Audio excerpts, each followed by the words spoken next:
আল্লাহ রাব্বুল আলামিন কোরআনুল কারীমের ভিতরে আজ থেকে ১৫০০ বছর আগে নবীর উপরে কোরআনের আয়াত নাজিল করে আল্লাহ জানিয়ে দিয়ে বলেছেন, ওগো নবী, আপনি যখন এই কোরআন দিয়ে মানুষের সামনে দাওয়াত দেবেন, নসিহত করবেন, বক্তব্য পেশ করবেন, যেন তেন ভাবে আপনি কোরআনের কথা বলতে পারবেন না। একটা নীতিমালা আমি আল্লাহ দিয়ে দিয়েছি। আল্লাহ রাব্বুল আলামিন বলেন, কিতাবুন উনজিলা ইলাইকা ফালা ইয়াকুন ফি সাদরিকা হারাজুম মিনহু লিতুনযিরা বিহি ওয়া যিকরা লিল মুমিনিন। আল্লাহু আকবার।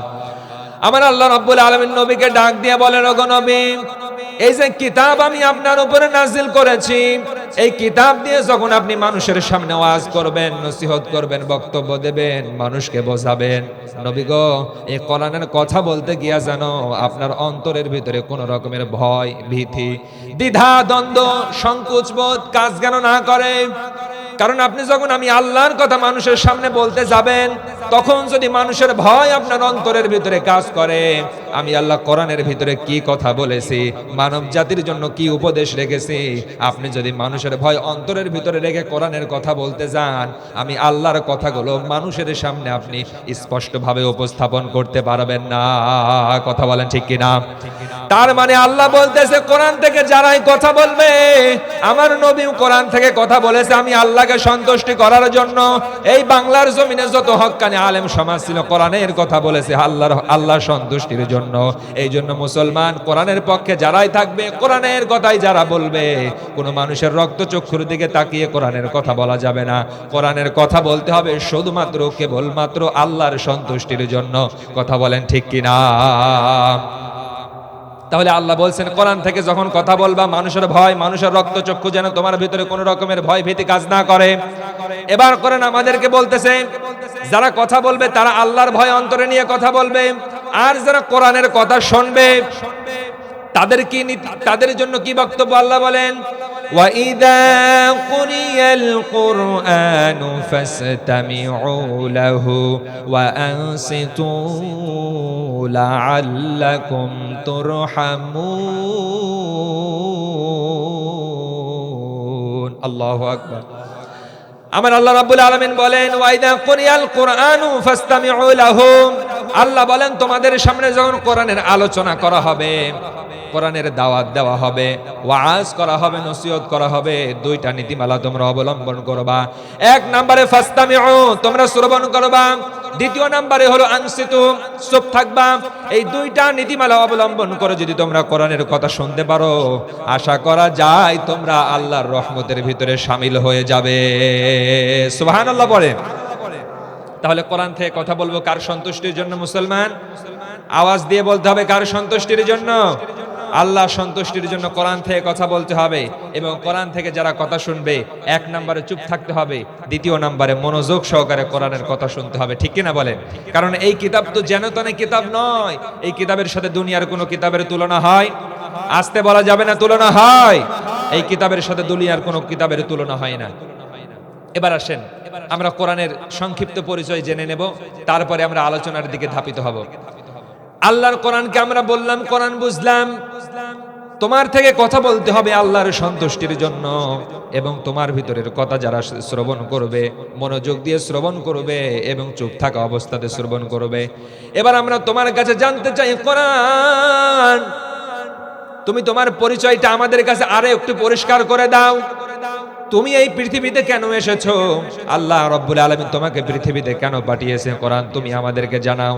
আল্লাহর কোরআন সঙ্গে সঙ্গে আমাদেরকে ডাক দিয়ে বলে, আল্লাহ রাব্বুল আলামিন পৃথিবীতে আমাকে এমনি এমনি পাঠাই নাই। আল্লাহ রাব্বুল আলামিন পৃথিবীর জমিনে আমাকে পাঠিয়েছে। পৃথিবীর শুরু থেকে কিয়ামত পর্যন্ত যত মানুষ এই পৃথিবীতে আসবে, প্রত্যেকটা মানুষকে সঠিক পথ দেখানোর জন্য, আলোর পথ দেখানোর জন্য আল্লাহ রাব্বুল আলামিন আমাকে দুনিয়াতে পাঠিয়েছে। সুবহানাল্লাহ বলেন। তাহলে কোরআন পৃথিবীতে এসেছে মানুষকে আলোর পথ দেখানোর জন্য, সঠিক পথ দেখানোর জন্য, আল্লাহর পথ দেখানোর জন্য। তার মানে আপনি যতই নিজেকে মুসলমান দাবি করেন, আপনার জীবনে যদি কোরআন না থাকে, কোরআনের আইন যদি না থাকে, কোরআনের নীতিমালা যদি না থাকে, আপনি যতই নিজেকে মুসলমান দাবি করেন না কেন, মরার পরে যতই আপনি নবীর শাফাত দাবি করেন না কেন, আশা করেন না কেন, কিয়ামতের দিন আপনি হাই হাই কোম্পানির মালিক হয়ে যাবেন। ঠিক কি না? আপনি যতই মুসলমান দাবি করেন, কোরআন যেহেতু এসেছে মানুষকে সঠিক পথ দেখানোর জন্য, আলোর পথ দেখানোর জন্য, জান্নাতের পথ দেখানোর জন্য, দুনিয়াতে আপনি শুধু নামে মুসলমান দাবি করলেন, কিন্তু আপনার বাস্তব জীবনে কোরআনের একটা আইনও নাই, একটা বিধানও নাই। আপনি একটা মানলে 5টা ছেড়ে দেন, 5টা মানলে 10টা ছেড়ে দেন। নামাজ যখন পড়েন তখন কোরআনের আইন মানেন, নামাজের বাহিরে আসলে কোরআনের আইন ছেড়ে দেন। এমন করলে আমরা পূর্ণাঙ্গ মুসলমান হতে পারবো? মুসলমান আমাদের জীবনে কোরআনের পূর্ণাঙ্গ অনুসরণ থাকতে হবে, অনুকরণ থাকতে হবে, তবেই আমরা পূর্ণাঙ্গ মুসলমান বলে দাবি করতে পারবো। কথা বলেন ঠিক কিনা? আমরা এটা জেনে নিলাম, কোরআন পৃথিবীতে এসেছে মানুষকে সঠিক পথ দেখানোর জন্য, আলোর পথ দেখানোর জন্য। কোরআনকে আমরা আবার যদি প্রশ্ন করি, কোরআন বুঝলাম তুমি পৃথিবীতে এসেছো মানুষকে সঠিক পথ দেখানোর জন্য, ও কোরআন তোমার ভিতরে এই কথাগুলো রয়েছে আল্লাহর, এটাও আমরা বিশ্বাস করি কোরআন। কিন্তু পৃথিবীতে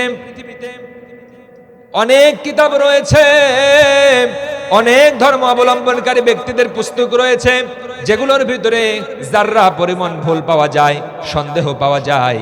কোন কিতাবের ভিতরে যদি ভুল পাওয়া যায়, ওই কিতাব কিন্তু মানুষ অনুসরণ করতে চাইবে না। আল্লাহর কিতাবকে যদি আমরা প্রশ্ন করি, কিতাব তোমার ভিতরে আল্লাহর কথা, এই কথার ভিতরে কি কোনো ভুল আছে কিনা, কিতাব তুমি আমাদেরকে জানাও। আল্লাহর কোরআন সঙ্গে সঙ্গে তাম পৃথিবীর মানুষদেরকে জানিয়ে দিয়ে বলে, যখনই আপনি কোরআনটা হাতে নেবেন, প্রথম পৃষ্ঠা যখনই আপনি উল্টাবেন, সঙ্গে সঙ্গে আপনার চোখের সামনে কোরআনের কালিমের বরকতময় একটা সূরা, সূরাতুল বাকারা আপনার চোখের সামনে পড়ে যাবে। আল্লাহ রাব্বুল আলামিন এই কোরআনের নির্ভরযোগ্যতা সম্পর্কে, কোরআন যে অথেন্টিক একটা কিতাব, এর ভিতরে কোনো ভুল নাই, এর ভিতরে কোনো সন্দেহ নাই, এটার প্রমাণ দিয়ে আল্লাহ মাঝখানেও বলে নাই, শেষের দিকেও বলে নাই। আপনি যখনই কোরআনটা হাতে নেবেন, কোরআনটা হাতে নেওয়ার পরে যখনই আপনি প্রথম পৃষ্ঠা উল্টাবেন, আপনার চোখের সামনে বরকতময় একটা সূরার আয়াত পড়ে যাবে। জবান খুলে আমার সাথে সবাই পড়েন, আলিফ লাম মিম যালিকাল কিতাবু লা রাইবা ফীহি হুদাল লিল মুত্তাকিন। আল্লাহু আকবার। আল্লাহ বলছেন যালিকাল কিতাব, এমন একটা কিতাব, এমন একটা গ্রন্থ, লা রাইবা ফীহি, এর মধ্যে সন্দেহের কোনো অবকাশ নাই, ভুল থাকা তো দূরের কথা, এর ভিতরে সন্দেহের কোনো অবকাশ নাই। হুদাল লিল মুত্তাকিন, আমি আল্লাহ এই কোরআন মুত্তাকিদের জন্য নাজিল করেছি। বলেন সুবহানাল্লাহ। যতদিন আপনি মুত্তাকি হতে পারবেন না, ততদিন কোরআনের কোনো ওয়াজ, নসিহত, কোনো বক্তব্য আপনার কাজে আসবে না।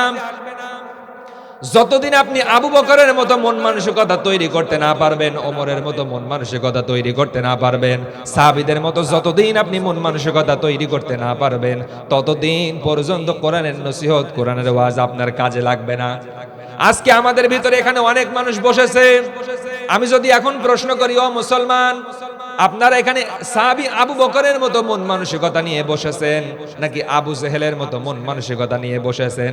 আমার তো মনে হয় 99% মানুষ উত্তর দিয়ে বলবে, আমরা আবু জেহেলের মতো মন মানসিকতা নিয়ে এখানে বসি নাই, আমরা এখানে কোরআন শোনার জন্য বসেছি। নবীর বিখ্যাত সাহাবী আবু বকরের মতো মন মানসিকতা নিয়ে কোরআন শোনার জন্য এই সামিয়ানার নিচে বসে পড়েছি। কথা বলেন ঠিক কিনা? আমরা কি আবু বকরের মতো মন মানসিকতা নিয়ে বসেছি নাকি আবু জেহেলের মতো? আবু বকরের মতো মন মানসিকতা নিয়ে আমরা এখানে বসেছি। কথা বলেন ঠিক কিনা? কারণ আমি আপনি যদি আবু জেহেলের মতো মন মানসিকতা নিয়ে এখানে বসি, আবু লাহাবের মতো মন মানসিকতা নিয়ে যদি এখানে বসি, কোরআনের কথা আমার আপনার কাছে মধুর মতো মনে হবে না, কোরআনের কথা আমার আপনার কাছে বিষের মতো মনে হবে। কথা বলেন ঠিক কিনা? আর যদি আবু বকরের মতো মন মানসিকতা নিয়ে বসি, আমাদের কি হবে? আল্লাহ বলেছেন জাদাতহুম ঈমানা, কোরআনের কথা তারা শুনবে আর তাদের ঈমান বৃদ্ধি পেতে থাকবে। আল্লাহু আকবার। কোরআনের কথা শুনলে তাদের ভিতরে আনন্দ কাজ করে, তাদের ঈমান বৃদ্ধি পেতে থাকে। আল্লাহর কোরআন সেটাও আমাদেরকে জানালো, এই কালামের ভিতরে কোনো ভুল নাই, কোনো সন্দেহ নাই।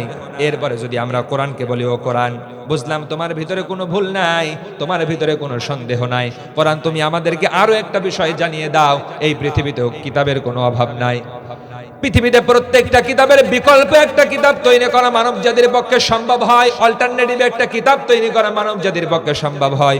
ও কিতাব আমরা তোমার কাছে জানতে চাই, আল্লাহ যে তোমাকে মানব জাতির হেদায়েতের জন্য নূর করে দুনিয়াতে প্রেরণ করেছে, তোমার মতো অনুরূপ একটি কিতাব তৈরি করা কি মানব জাতির পক্ষে সম্ভব হবে? ও মুসলমান, আপনার কাছে আমার এখন প্রশ্ন, বলেন আল্লাহ যে কিতাব আমাদের হেদায়েতের জন্য নাজিল করেছে, এই কিতাবের মতো অনুরূপ একটি কিতাব তৈরি করা মানব জাতির পক্ষে সম্ভব? যারা আসতে বললেন তারা মনে হয় বিশ্বাস করেন। জবান খুলে বলেন মানুষের পক্ষে কোনোদিন সম্ভব হবে? কোনোদিন মানুষের পক্ষে সম্ভব হবে না। এটা আমি বললে হবে না, আল্লাহর কোরআনের বলা লাগবে। আল্লাহর নবী যখন মক্কার জমিনে নবুয়ত পেলেন, নবুয়ত পাওয়ার পরে নবীজি যখন মক্কার জমিনে কালেমার দাওয়াত দিতে শুরু করলেন, মানুষের দ্বারে দ্বারে গিয়া যখন কোরআনের আহ্বান পৌঁছাতে শুরু করলেন, মানুষ মক্কার কাফের মুশরিকরা এই কোরআনকে পরিত্যাজ্য বলে ঘোষণা করলো। শেষ পর্যন্ত মক্কার কাফের মুশরিকরা বলল, এটা আল্লাহর পক্ষের কোনো কিতাব নয়, মুহাম্মদ এই কিতাব নিজে নিজে তৈরি করেছে। পড়েন নাউজুবিল্লাহ। আল্লাহ তাদের পানিশমেন্ট দেওয়ার জন্য, তাদের কথা তাদের বক্তব্যকে ভুল প্রমাণ করার জন্য আল্লাহ বারে বারে কোরআনের ভিতরে চ্যালেঞ্জ দিয়েছে। যারা বললেন মুহাম্মদ এই কিতাব তৈরি করেছে, আল্লাহ বললেন তোমরা যারা বলো মুহাম্মদ এই কিতাব নিজে নিজে তৈরি করেছে, তোমরা যদি তোমাদের দাবিতে সত্যবাদী হয়ে থাকো, আল্লাহ পাক রব্বুল আলামিন কোরআনের ভিতরে জানাচ্ছে, কুল্লা ইনজতামাআতিল ইনসু ওয়াল জিন্নু আলা আয়াতু বিমিসলি হাযাল কুরআন। চিল্লায়া পড়েন আল্লাহু আকবার। আল্লাহ রাব্বুল আলামিন বলেছেন, ও পৃথিবীর মানুষ, তোমরা যারা বলো এই কিতাব মুহাম্মদ নিজে নিজে তৈরি করেছে, তোমরা যদি তোমাদের দাবিতে সত্যবাদী হয়ে থাকো, আমি আল্লাহর সাহায্য ব্যতীত এই পৃথিবীতে যত মানব জাতি রয়েছে, শুধু মানব জাতি নয়, মানব জাতির গণ্ডি পেরিয়ে যদি জিন জাতির সাহায্য নিয়েও তোমরা যদি আমি আল্লাহর কিতাবের মতো অনুরূপ একটি কিতাব তৈরি করার জন্য চেষ্টা করো রে মানব জাতি, পৃথিবীর সকল মানুষ ব্যর্থ হয়ে যাবে। আমি আল্লাহর কিতাবের মতো অনুরূপ একটি কিতাব তৈরি করা মানব জাতির পক্ষে সম্ভব হবে না। আল্লাহু আকবার। এখন যেই কিতাবের বিকল্প একটা কিতাব তৈরি করা মানব জাতির পক্ষে সম্ভব নয়, ওই একটা মর্যাদাপূর্ণ কিতাবের আলোচনা শোনার মতো যাদের সৌভাগ্য হলো, আমরা খুশি না বেজার? আমাদের ভিতরে এখনো নিচে বসে পড়েন। যতক্ষণ কোরআনের কথা শুনবেন, আপনার আমল নামায় ততক্ষণ সওয়াব লেখা হতেই থাকবে। কথা বলেন ঠিক কিনা? আর আমাদের সামনে যেই মিডিয়াগুলো রয়েছে, যেই ক্যামেরা রয়েছে, এর বাহিরেও কিন্তু একটা ক্যামেরা আছে, ঠিক কিনা? সেটা হলো ফেরেশতাদের ক্যামেরা। আছে না নাই বলেন? কিয়ামতের দিন আমার আপনার সামনে আল্লাহ পাক রব্বুল আলামিন এমন ভাবে উপস্থাপন করবে, আপনি কল্পনাও করতে পারবেন না। আমি আপনি জীবনে অনেক ভালো কাজ করেছি কিন্তু ভুলে গিয়েছি, কিন্তু আল্লাহর রেখে দেওয়া সেই ক্যামেরার ভিতরে, সেই নোটিসের ভিতরে আমার আপনার ভালো কাজ মন্দ কাজ আছে না নাই বলেন? কিয়ামতের দিন সব বান্দার সামনে আল্লাহ হাজির করবে, বান্দা অবাক হয়ে যাবে, একটা বিষয় বাদ করবে না। তাহলে ও মুসলমান, আমরা কোরআন থেকে কথা শুনতেছিলাম, আল্লাহর কোরআন আমাদেরকে বললো এই কিতাবের মতো অনুরূপ একটি কিতাব তৈরি করা মানব জাতির পক্ষে সম্ভব হবে না।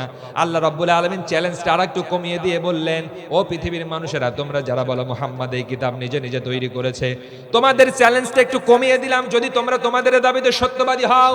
আল্লাহ বলেন, আম ইয়াকুলুনা ফাতারাহু কুল ফাআতু বিআশরি সুওয়ারিন মিসলিহি মুফতারায়াত وادعوا من استطعتم من دون الله। আল্লাহ বললেন, আমার এই কিতাবের মতো অনুরূপ একটি কিতাব তোমাদের তৈরি করা লাগবে না, তোমরা যদি তোমাদের দাবিতে সত্যবাদী হয়ে থাকো। ও মুসলমান, আপনারা বলেন দেখি, কোরআনের ভিতরে কয়টা সূরা আছে? 114টা সূরা আছে। আল্লাহ বলেন এই কিতাবের মতো অনুরূপ একটি কিতাব তৈরি করার দরকার নাই। এই কিতাবের ভিতরে 114টা সূরার মতো এমন একটা কিতাব তৈরি করার দরকার নাই। এই ভিতরে ছোট ছোট 10টা সূরা রয়েছে। তোমরা যদি তোমাদের দাবিতে সত্যবাদী হও, এই কিতাবের ভিতরে অনুরূপ 10টি সূরা তোমরা তৈরি করে দেখাও। মক্কার কাফের মুশরিকরা পেরেছে? আওয়াজ কমালে চলবে না মুসলমান, কাফেররা কি পেরেছে? আল্লাহর এই চ্যালেঞ্জ, আল্লাহর ওয়াদা আজও কোরআনের ভিতরে আছে না নাই? কিয়ামত পর্যন্ত আল্লাহর এই চ্যালেঞ্জ কোরআনের ভিতরে থাকবে, কিন্তু কোনো মানুষ আল্লাহর এই চ্যালেঞ্জে মোকাবেলা করার মতো দুঃসাহস করতে পারবে না। কথা বলেন ঠিক কিনা? কত নাস্তিক, কত কাফের, কত মুশরিকরা আল্লাহর এই কোরআনকে, আল্লাহর এই ধর্মকে, এই ইসলামকে ভুল প্রমাণ করার জন্য চেষ্টা করেছে। যুগে যুগে যারাই ভুল প্রমাণ করার জন্য চেষ্টা করেছে তারাই নিজেরা ভুল প্রমাণিত হয়েছে। অনেকেই রয়েছে কোরআনকে ভুল ধরতে এসে নিজের জীবনের ভুল ধরে ইসলামের গলা, ইসলামের মালা গলার ভিতরে পরিয়ে মুসলমান হয়ে, কালেমা পড়ে মুসলমান হয়ে গিয়েছে। কথা বলেন ঠিক কিনা? ইতিহাসে এমন নজির নাই? অসংখ্য রয়েছে। কোরআনের ভুল ধরতে এসে নিজের জীবনের ভুল ধরে নিজের জীবন দর্শনকে পরিবর্তন করে ফেলেছে। ও মুসলমান, আল্লাহর কোরআন আমাদেরকে এটাও জানিয়ে দিল কোরআনের ভিতরে কোনো ভুল নাই। কোরআনের ভিতর অনুরূপ একটি কিতাব তৈরি করা মানব জাতির পক্ষে সম্ভব হবে না। ও মুসলমান, সর্বশেষ নাম্বার বিষয় হলো কোরআনের পরিচয়ের শেষ পর্বটা আমি শেষ করে দিচ্ছি। এবার যদি কোরআনকে আমরা প্রশ্ন করি, ও কোরআন, বুঝলাম তোমার ভিতরে কোনো ভুল নাই, তোমার মতো অনুরূপ একটি কিতাব তৈরি করা মানব জাতির পক্ষে সম্ভব হবে না। ও কোরআন, আর একটা বিষয় আমি তোমার কাছে জানতে চাই, তুমি আমাদের জানাবে কিনা? আল্লাহর কোরআন বলে, যত প্রশ্ন আমার কাছে রয়েছে করতে থাকো, একটা প্রশ্ন উত্তর ছাড়া তোমরা চলে যেতে পারবে না। আল্লাহর কোরআনের ভিতরে সকল প্রশ্নের সমাধান আছে না নাই? ওয়ানাজ্জালনা আলাইকাল কিতাবা তিবয়ানাল লিকুল্লি শাই। আল্লাহ বলেছেন এমন কিতাব আমি আমার বান্দার জন্য নাজিল করেছি, এমন কোনো বিষয় নাই এর ভিতরে নাই। পারিবারিক জীবন থেকে শুরু করে পারিবারিক, সামাজিক, রাজনৈতিক, অর্থনৈতিক, প্রশাসনিক, সাংস্কৃতিক, দাওয়াত, জিহাদ, ইহসান, ইনসাফ, ন্যায় নীতি থেকে শুরু করে আধ্যাত্মিকতা থেকে শুরু করে জ্ঞান বিজ্ঞান সহ দুনিয়া এবং আখিরাতের সকল মৌলিক বিষয় আল্লাহর কোরআনের ভিতরে আছে না নাই? জবান খুলে বলেন আছে না নাই? যারা বলে কোরআনের ভিতরে সব নীতিমালা নাই, অনেকে বলে কোরআনের ভিতরে অনেক নীতিমালা আছে, কিন্তু এটা আমরা মানতে চাই না, তারা পূর্ণাঙ্গ মুসলমান কোনোদিন হতে পারবে না। কথা বলেন ঠিক কিনা? আপনি আপনার পরিবার জীবন থেকে শুরু করে, ব্যক্তিগত জীবন থেকে শুরু করে, রান্নাঘর থেকে শুরু করে যতদিন পর্যন্ত পার্লামেন্ট পর্যন্ত কোরআনের আইন আপনি আপনার জীবনে ধারণ করতে পারবেন না, ততদিন আপনি পূর্ণাঙ্গ মুসলমান হতে পারবেন না। কথা বলেন ঠিক কিনা? আল্লাহর এই কোরআনের ভিতরে 6236টি বা 6666টি আয়াত রয়েছে। আপনি প্রত্যেকটা আয়াতকে স্বীকার করলেন, একটা আয়াতকে যদি আপনি অস্বীকার করেন, আপনি মুশরিক, আপনি কাফের। কথা বলেন ঠিক কিনা? কিন্তু অনেকে বলে আমি নামাজ পড়বো কোরআন দিয়া, যাকাত দেব কোরআন দিয়া, হজ পালন করব কোরআনের নীতিমালা দিয়া, কিন্তু আমার পরিবার চলবে, আমার সমাজ চলবে, আমার দেশ চলবে কোরআন দিয়া, এইটা আমরা মানবো না। এমন মুসলমান আছে না নাই? আওয়াজ কমে গেল কেন মুসলমান? এমন মুসলমান আছে না নাই?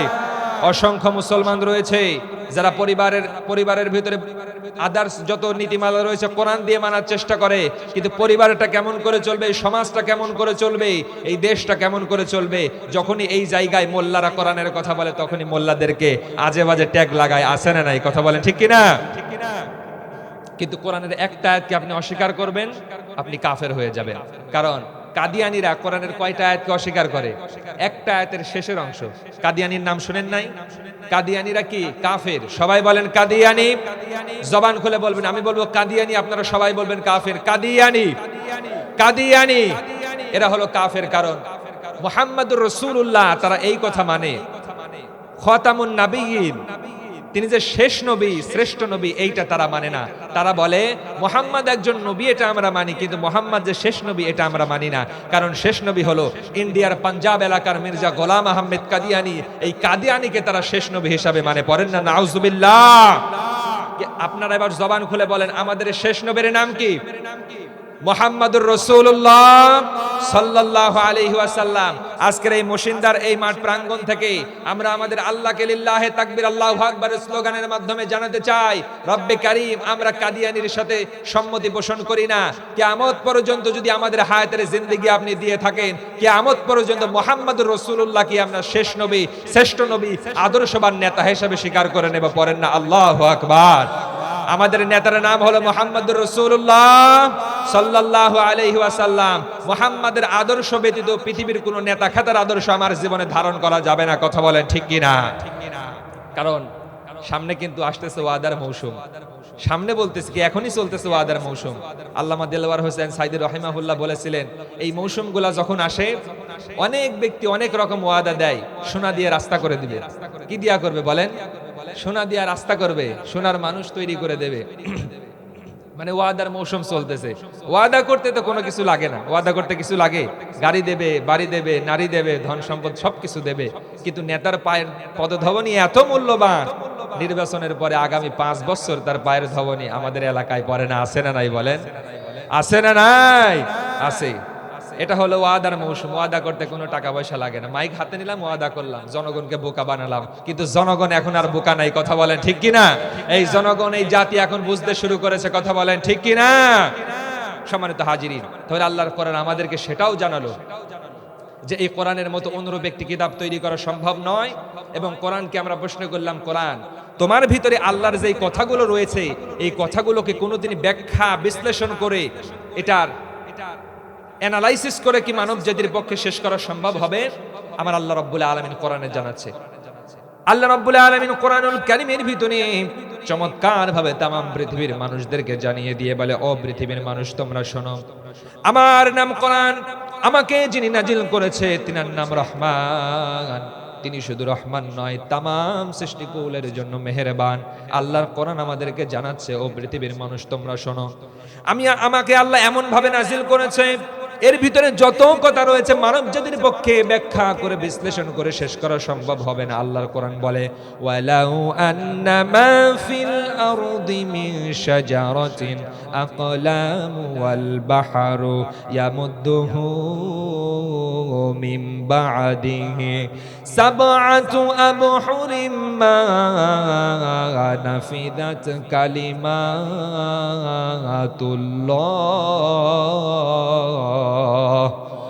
আরো জোরে বলেন আল্লাহু আকবার। আল্লাহ বলছেন, ওয়ালাউ আন্না মা ফিল আরদি মিন শাজারাতিন আকলাম। আল্লাহ রাব্বুল আলামিন বলেছে, এই পৃথিবীতে যত গাছ রয়েছে, তরুলতা বৃক্ষরাজি রয়েছে, সকল গাছগুলোকে কেটে যদি তোমরা কলম বানাও। আল্লাহ বলছেন, পৃথিবীর সকল গাছগুলাকে কেটে যদি তোমরা কলম বানাও, অল বাহার, সমুদ্রের পানিগুলাকে যদি তোমরা কালি বানাও।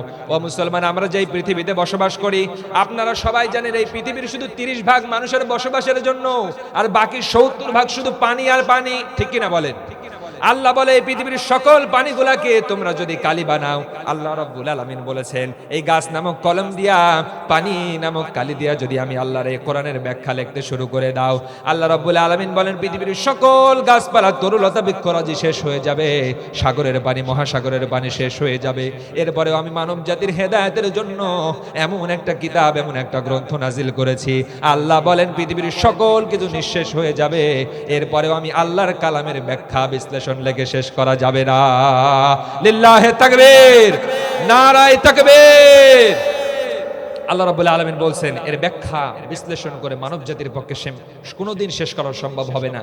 কারণ আমাদের একজন প্রিয় আল্লামা ছিলেন, আল্লামা দেলওয়ার হোসেন সাইদি রাহিমাহুল্লাহ, যিনি চট্টগ্রামের একটা মাহফিলে সূরা ফাতিহার বিষয়ে তাফসীর করেছিলেন। অনেক দিন, কথা বলেন ঠিক কিনা? শুধু সূরা ফাতিহা নিয়ে তিনি তাফসীর করেছিলেন। সূরা ফাতিহার তাফসীর করেই তিনি শেষ করতে পারে নাই, কারণ তিনাকে আল্লাহ অফুরন্ত জ্ঞানের একটা ভান্ডার দান করেছিলেন, কথা বলেন ঠিক কিনা? এই জন্য আল্লাহ বলেছেন, এর ব্যাখ্যা বিশ্লেষণ করে শেষ করা যাবে না। তাহলে কোরআনের পরিচয় মোটামুটি আমাদের মাথায় একটা ধারণা আসছে না? আসছে কি আসছে না? বলে, কোরআনকে আমরা প্রশ্ন করেছি, তোমার ভিতরে ভুল আছে, কোরআন বলেছে ভুল নাই। তোমার ব্যাখ্যা করে শেষ করা যাবে, কোরআন করেছে সম্ভব নয়। কোরআন বলেছে, কেন এসেছো? মানব জাতির হেদায়েতের জন্য এসেছি। আল্লাহর কোরআনকে আমরা প্রশ্ন করেছি, তোমার মতো অল্টারনেটিভ একটা কিতাব তৈরি করা মানব জাতির পক্ষে কি সম্ভব হবে? আল্লাহর কোরআন সেটাও আমাদেরকে জানিয়ে বললেন, কোনোদিন মানব জাতির পক্ষে সম্ভব হবে না, কথা বলেন ঠিক কিনা? এবার আসেন, আমি যেই সূরার যে আয়াতটা আপনাদের সামনে তেলাওয়াত করেছিলাম, কুরআনুল কারীমের 61 নাম্বার সূরা। জবান খুলে বলতে হবে মুসলমান, কত নাম্বার সূরা? সবাই বলেন কত নাম্বার সূরা? 61 নাম্বার সূরা। সূরার নাম হলো সূরাতুস সাফফাত। সবাই বলেন সূরার নাম কি? আমি 10-11 নাম্বার আয়াত তেলাওয়াত করেছি। ছোট্ট একটি সূরা, কিন্তু এর ভিতরে আল্লাহ অনেক গুরুত্বপূর্ণ কথা রেখেছে। আসুন আমরা ভূমিকায় লম্বা না করে তেলাওয়াতকৃত আয়াতের দিকে এবার আমরা অগ্রসর হচ্ছি। জবান খুলে সবাই আমার সাথে পড়ুন, আউযু বিল্লাহি মিনাশ শাইতানির রাজীম, বিসমিল্লাহির রহমানির রহিম, ইয়া আইয়ুহাল্লাযীনা আমানু, চিল্লায়া বলেন আল্লাহু আকবার। আল্লাহ পাক রব্বুল আলামিন বলেন, ইয়া আইয়ুহাল্লাযীনা আমানু, হে ঈমানদারগণ, হে বিশ্বাসীগণ, তোমরা যারা আল্লাহর প্রতি ঈমান এনেছো, আল্লাহ রব্বুল আলামিন বলেন, হাল আদুল্লুকুম আলা তিজারা, আমি কি তোমাদের এমন একটা ব্যবসার সন্ধান দেব না, এমন একটা বাণিজ্যের সন্ধান দেব না, এমন একটা উত্তম আমলের কথা বলবো না? ব্যবসা শিখাচ্ছেন কে? আওয়াজ আসতে হলে চলবে না। ব্যবসা শিখাচ্ছেন কে? আল্লাহ বলছেন, হাল আদুল্লুকুম আলা তিজারা, আমি আল্লাহ কি তোমাদের এমন একটা বাণিজ্যের সন্ধান দেব না যে এই ব্যবসাটা যদি তোমরা করতে পারো, আমি আল্লাহর এই কন্ডিশন যদি তোমরা তোমাদের জীবনে মেনে নিতে পারো, তুজিকুম মিন আযাবিন আলীম, দান করবে পুনরায় ওই শিরকে ফিরে যাওয়া এমন ভাবে ঘৃণা করতে হবে যেমন করে একজন মানুষকে অগ্নিকুণ্ডে নিক্ষেপ করা যেমন করে ইসলাম ঘৃণা করে, পুনরায় আপনি শিরকে ফিরে যাওয়া ঠিক তেমনই ঘৃণা করতে হবে। ঠিক কি না?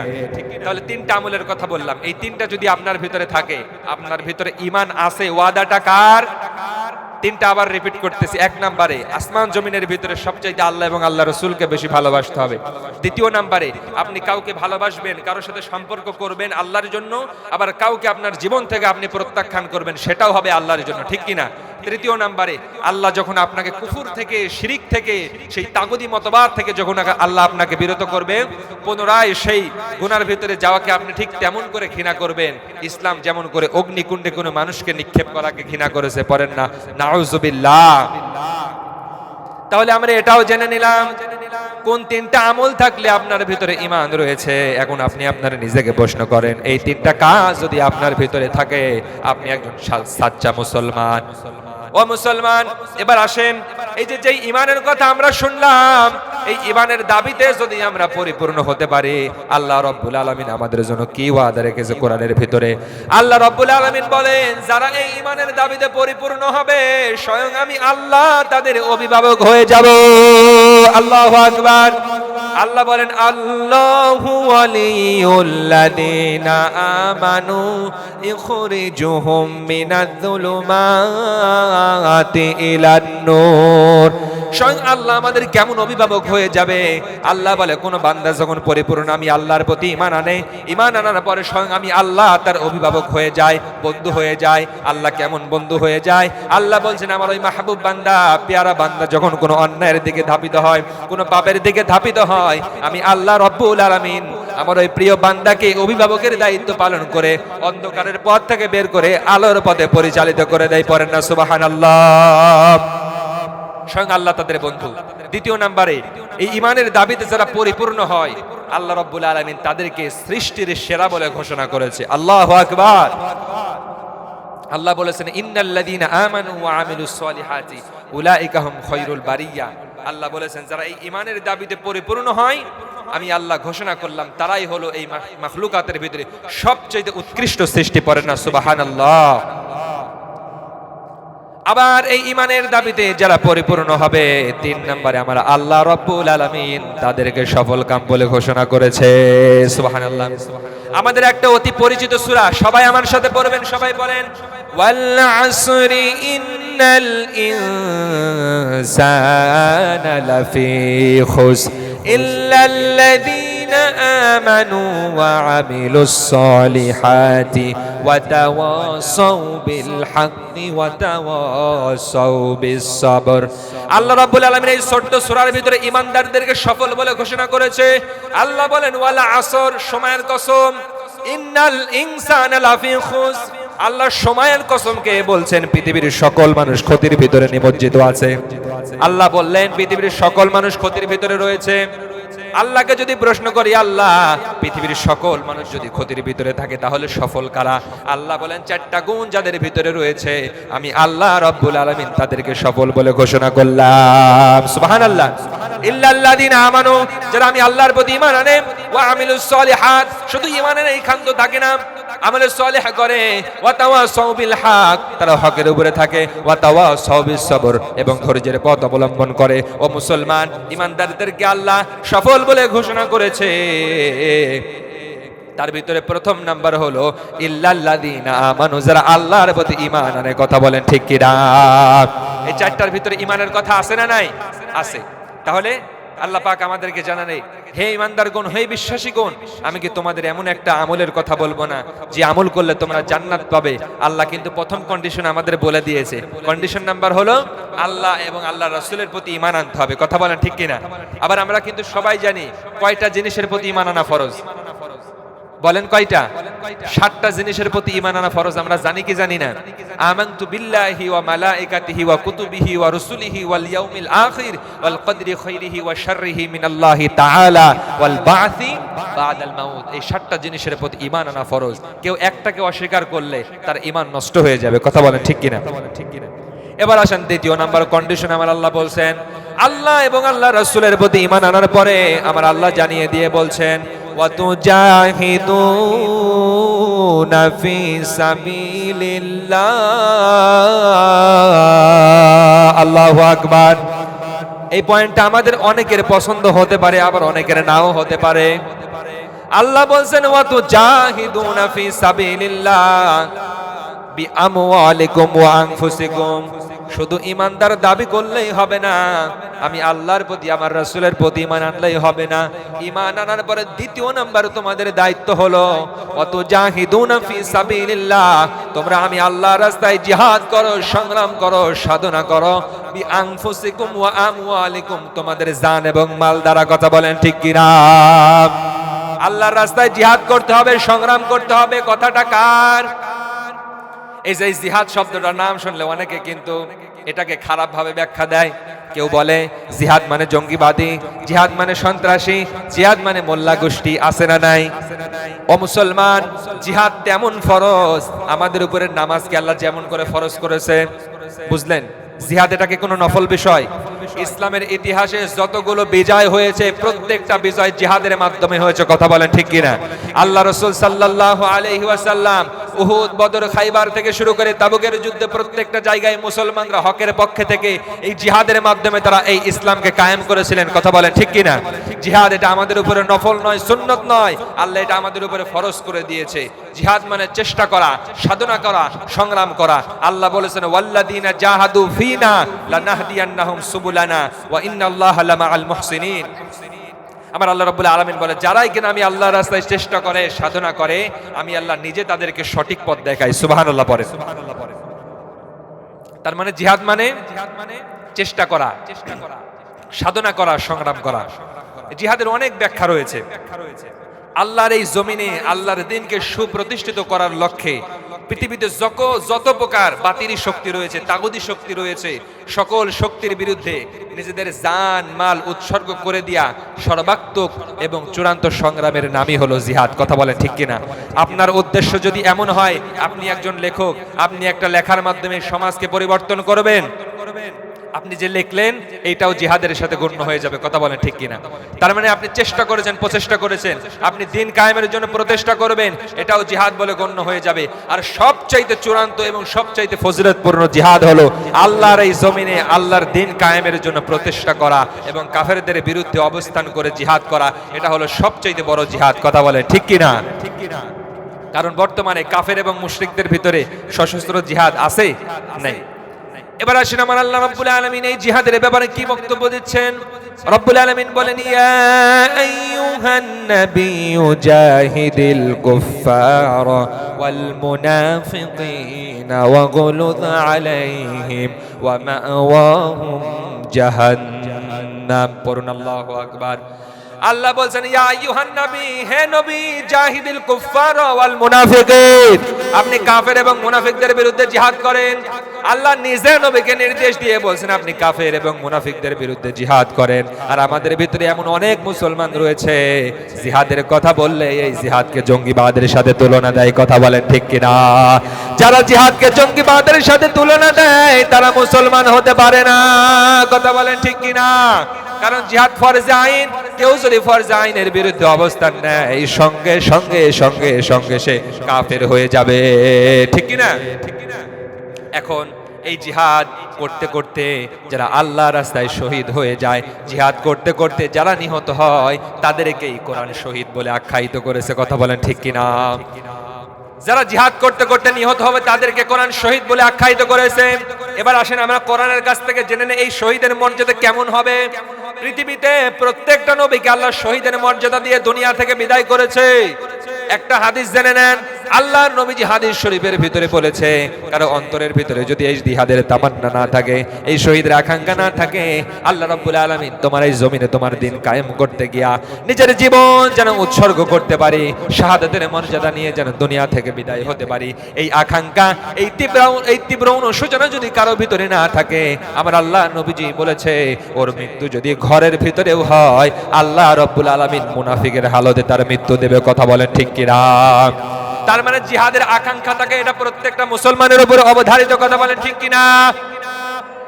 একটু জিকির করেন লা ইলাহা